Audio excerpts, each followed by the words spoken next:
Salut à tous, j'espère que vous allez bien. Bienvenue dans cette vidéo où nous allons parler d'une affaire mystique. Vous avez souvent entendu des histoires où on parle des revenants qui reviennent, des gens qui étaient morts mais qu'on a retrouvés, qui étaient en train de parler avec d'autres personnes, qui ont mangé. C'est ce que nous allons voir.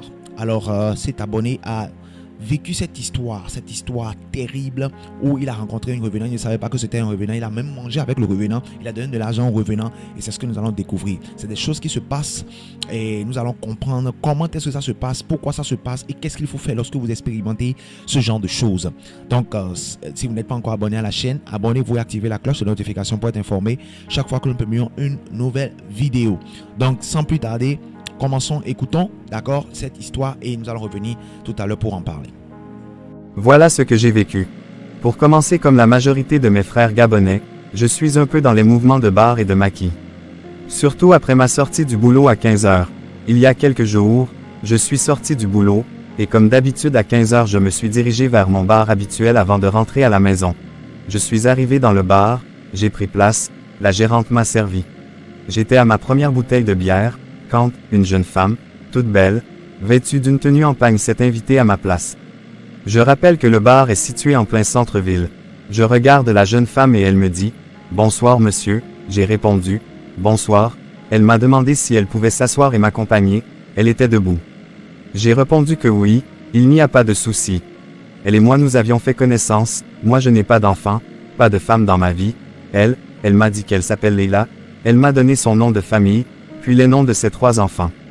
Je lui ai pris à boire, on avait très bien fait connaissance, elle a fini par me donner son contact et me montrer où elle vivait, pas loin du bar, mais derrière un autre bar.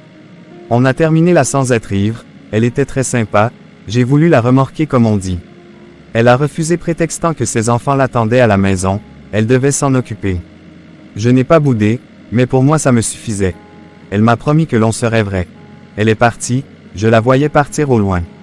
Vraiment belle femme, avec les formes qui vont avec, elle m'a marqué.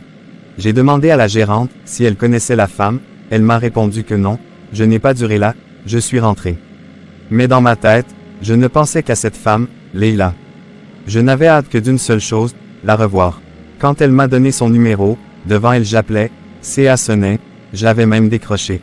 Mais quand je suis rentré, le lendemain, dès midi, j'ai commencé à appeler depuis le boulot, on me disait que le numéro n'était pas attribué. J'ai insisté pendant 2 jours, en me disant, genre la femme là, elle joue avec moi ou quoi? J'allais au bar en espérant la voir mais rien. Le 3e jour, je me décide, vu qu'elle m'a montré au loin où elle habitait, j'ai pris mes 2 pieds pour me rendre derrière le bar en question. Je suis allé directement là-bas.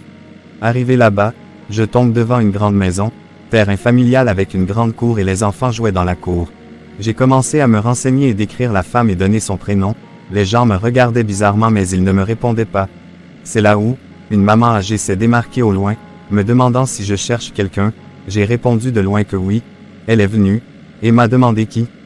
Je lui ai dit que je cherche une femme qui s'appelle Leila, je l'ai décrite, je n'ai même pas eu le temps de terminer de parler que la maman est tombée sur le sol. J'ai essayé de l'attraper, mais elle a commencé à crier en langue, c'était le punu et moi je suis punu, elle pleurait sans arrêt, mais elle n'osait rien dire d'autre, comme si elle était traumatisée. C'est là que les grands enfants sont sortis, avec un monsieur, c'était le fils de la dame. J'ai expliqué au monsieur que je n'ai rien fait, juste que je cherche Leila. Il s'est fâché avec moi, que comment je peux chercher Leila, je l'ai vue où? Je la connais où? C'est de là où j'ai expliqué qu'il y a quelques jours, elle et moi, nous avons bu au bar ensemble, j'ai décrit même sa tenue. La maman continuait à crier, j'y ai même cité le nom de ses enfants, et le numéro qu'elle m'a donné, que c'est elle qui m'a indiqué ici, et j'ai demandé où était le problème. C'est là le monsieur me dit que Leila en question est décédée depuis 5 ans déjà au cours d'un accouchement difficile. Que voici même ses enfants, voici la dernière. J'ai été traumatisé mon frère, j'étais choqué. Depuis que ça s'est passé, je me suis juste retourné tête basse, je suis rentré à la maison, et depuis je ne dors pas bien, je ne vis plus bien. Tu te rends compte que quand elle a quitté le bar en me disant qu'elle doit aller voir les enfants, elle m'a posé un problème de ménage, je lui ai donné 10 000 en main propre. Où sont passés les 10 000? C'était qui? Elle a fait quoi de ça? Je suis en train de me poser la question que peut être que dans les prochains jours, je vais mourir, qu'elle a peut-être pris mon esprit ou mon âme est partie avec. Je ne dors plus mon frère, j'ai même perdu mon boulot, cauchemar sur cauchemar. Je peux faire quoi, pardon? Voilà. Qu'est-ce qu'il peut faire? La question vous est posée, donc répondez dans les commentaires. Donnez-moi vos avis dans les commentaires. Qu'est-ce que vous pensez de cette histoire? Et qu'est-ce qu'il doit faire? Donnez-lui des conseils. Qu'est-ce qu'il doit faire? Répondez dans les commentaires.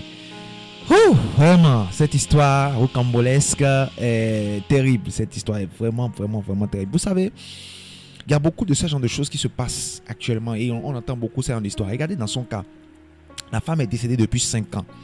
Elle est décédée depuis 5 ans. Sa famille l'a déjà enterrée, l'a déjà oubliée. Depuis 5 ans. Et c'est pendant qu'elle était en train d'accoucher. Elle a eu un accouchement difficile. Elle est morte. Et l'enfant est là. Donc l'enfant a aujourd'hui 5 ans. Et depuis 5 ans maintenant, lui maintenant il voit une jolie femme. Et il prend contact avec la femme. Il lui donne de l'argent, tout ça. Au premier rendez-vous déjà.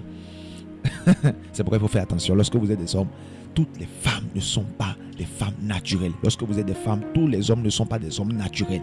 Il y a dans notre monde des agents qui viennent s'infiltrer. Il y a des agents du monde des ténèbres qui viennent s'infiltrer dans notre monde pour pouvoir faire des transactions, pour pouvoir avoir des relations avec les hommes qui sont sur cette terre. Et lorsque vous entrez en contact avec eux, automatiquement vous êtes en danger. Cet homme-là, maintenant, il est déjà en danger parce que non seulement il a bu avec elle, mais il lui a donné de l'argent. Donc à partir de ce moment, il y a un lien qui s'est établi entre eux. Il y a un lien spirituel qui est entre eux. Et tant qu'il ne va pas prier pour pouvoir rompre ce lien spirituel-là, il sera en danger. Il peut mourir à tout moment. Et c'est pourquoi vous allez voir que sa vie a commencé à être détruite. Il ne dort plus. Parce que chaque fois qu'il dort, il va la voir. Parce qu'il y a un lien entre eux.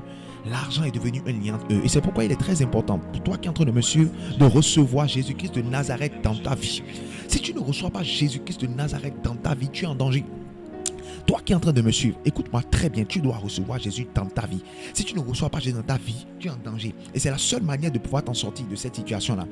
Quelle que soit la situation a beau être mystique, n'importe comment, je ne sais pas dans quel cas toi tu te retrouves. Mais c'est Jésus-Christ de Nazareth seul qui peut te sauver. Donc c'est pourquoi si tu n'as pas encore reçu Jésus dans ta vie, va dans les commentaires et écris « Je veux recevoir Jésus dans ma vie ». Nous allons t'aider à prier, Jésus va entrer dans ta vie. C'est très important. Écris dans les commentaires « Je veux recevoir Jésus dans ma vie ». Nous allons t'aider à prier, Jésus va entrer dans ta vie. Parce qu'il vient d'entrer comme ça en communion avec les esprits démoniaques, avec les esprits de mort. Pourquoi? Parce que quelqu'un qui est mort ne peut plus revenir. La Bible a été claire, la Bible a dit qu'il est réservé à l'homme de mourir une seule fois, après quoi vient le jugement. Donc ceux qui sont morts n'ont plus de relation à avoir avec ceux-là qui sont vivants. La séparation est nette et est créée. Donc celui qui est mort est déjà parti. Mais qu'est-ce qui se passe? Il y a des esprits qu'on appelle des esprits familiers, des esprits qu'on appelle des esprits de mort, les esprits démoniaques qui sont capables de prendre maintenant la forme humaine, qui prennent maintenant la forme, le visage de quelqu'un qui est mort pour venir maintenant faire des transactions dans le monde physique. Donc si toi tu les vois, tu vas te dire que c'est un homme, mais lui il avait juste besoin du corps de cette personne-là pour pouvoir vraiment exercer quelque chose, une activité plutôt sur la terre. Pourquoi? Parce qu'un esprit qui n'a pas de corps n'a pas le droit de vivre sur la terre. C'est pourquoi à partir du moment où quelqu'un meurt, il y a séparation entre son esprit et son corps. C'est-à-dire quoi? Son esprit ou son âme, si vous voulez, sort de son corps. Et l'âme retourne maintenant au Créateur. Et le corps maintenant retourne à la terre. Donc, pour pouvoir exercer, pour pouvoir avoir un droit de vie sur la terre, si nous vivons sur la terre, c'est parce que notre esprit est dans un corps. Et c'est ce corps-là qui nous donne le droit de vivre sur la terre. Le corps est comme un véhicule. Ouais, c'est comme l'habit que j'ai porté. Donc, c'est ça qui me donne le droit maintenant d'être sur la terre. Donc, à partir du moment où ce corps-là n'est plus là, c'est fini. Donc, un esprit qui n'a pas de corps n'a pas le droit de vivre sur la terre. Donc ces esprits-là, pour pouvoir exercer leur influence sur la terre, pour pouvoir maintenant avoir des transactions avec les humains et détruire la vie des humains, ils sont obligés d'aller chercher un corps. Donc ils vont chercher tout simplement le corps de quelqu'un qui est mort et tout simplement faire ce genre de transactions-là. C'est pourquoi vous allez voir que à partir du moment où la personne se rend compte que telle personne est morte, vous allez voir que automatiquement le corps disparaît, la personne disparaît. Pourquoi? Parce qu'on s'est rendu compte déjà. Donc tant que la personne, en fait, on ne s'est pas rendu compte que cette personne est déjà morte, il pourra toujours utiliser le corps de la personne. Mais à partir du moment où on se rend compte, le corps là devient inutilisable.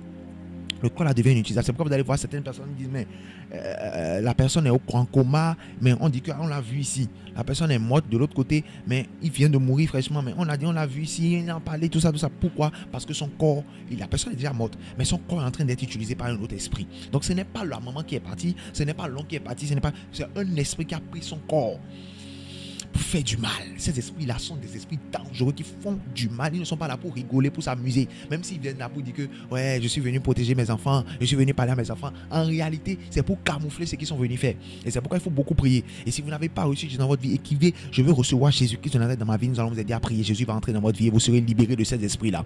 Lorsque vous vous retrouvez dans cette situation, vous devez prier pour briser tous les liens. C'est très important. Il y a des prières spécifiques à faire pour briser les liens qui entre ces esprits-là et vous et les chasser définitivement de votre vie. Chasser l'influence de votre vie. Et vous allez voir, vous n'allez plus jamais expérimenter ce genre de choses. Il y a beaucoup d'entre vous qui expérimentez des mauvais rêves. Vous êtes oppressé dans vos rêves, vous êtes oppressé dans vos songes. Dites-moi dans les commentaires si c'est votre cas.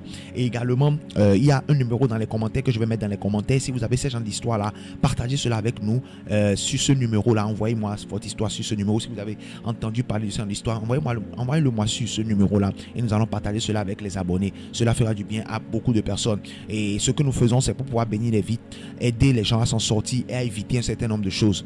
Donc, voilà, c'est pourquoi les numéros sont disponibles. Envoyez vos histoires. Si vous avez des questions à poser, posez ces questions-là sur ce numéro-là et je vais vous répondre. Partagez cela avec les abonnés. Également, les abonnés vont vous répondre dans les commentaires. C'est très important.